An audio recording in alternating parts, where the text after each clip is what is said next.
पोलादपूरच्या राजा जीवन गौरव पुरस्कार मंगेश नगरकर यांना प्रदान करण्यात आला। पोलादपूर शहरामध्ये एक गाव एक गणपती साजरा केला जातो। अनेक वर्षापासून पोलादपूर सार्वजनिक गणेशोत्सव मंडळाच्या वतीनं एक गाव एक गणपती साजरा केला जात असून मंडळ नवनवीन कार्यक्रम घेत असतात। गणेशोत्सव काळामध्ये मंडळाच्या वतीनं विविध उपक्रम घेण्यात आले। यावर्षी मंडळाचे पदाधिकारी, ज्येष्ठ सल्लागार तसंच गणेश भक्त यांच्या उपस्थितीमध्ये पोलादपूरचा राजा जीवन गौरव पुरस्कार मंडळाचे ज्येष्ठ सल्लागार मंगेश नगरकर यांना प्रदान करण्यात आला। यावेळी हा पुरस्कार माझा नसून मंडळाचा आणि सर्व कष्टकऱ्यांचा आहे असं बोलताना मंगेश नगरकर हे भावुक झाले होते।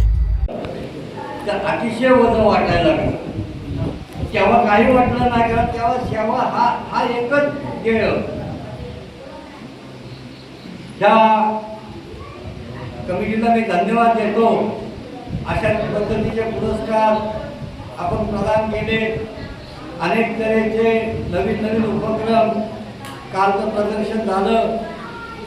खरं कलाकार आहे, कलेला वाव मिळाला पाहिजे आणि ते अनेक वर्ष मी तर तुम्हाला सांगतो की ज्या वेळेला घरातून बाहेर पडायचं खतरनाक मंडळी होती। तुमच्याकडे काय नाही, तुमच्याकडे 2 बोलली तर 2 गप्प बसतात, 3 बोलली तर दुसरा गप्प बसतो। यावेळेला बेकरसारखा खतरनाक माणूस चूक काढण्यात एक नंबरचा ऑडिटर होता, पण सार्वजनिक क्षेत्राचा त्याला हेवा होता।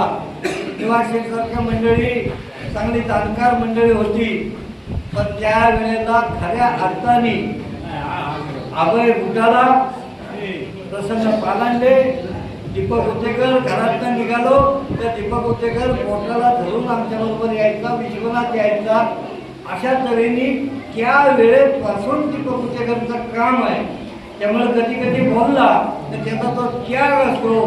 तुम्ही त्यागाकडे जाऊ, त्याग बघा, आणि मग त्याग असल्यामुळे थोडासा माणूस बोलतो। परंतु आज मी बघितलं की पूर्वी दीपक आपल्याला करायला लय बोल खायला लागायचा, तेवढं बोलायला आता ह्या नवीन कमिटीला लागत नाही। अतिशय हुशार, तज्ञ आणि आमचा दर्पण सारखा हुशार म्हणजे आहेत मंडळी, स्वप्नील आहे।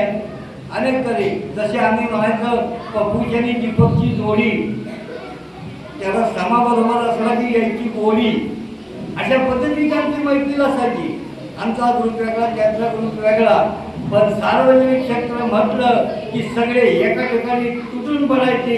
आज सुद्धा बघितलं, मला समाधान वाटलं की आज जो तुमचा एकोपा बघितल्यानंतर निश्चित स्वरूपात, आणि मी आम्हाला सांगतो की ह्या क्षेत्रात काम करत असताना तुला लवकर पदं मिळाली।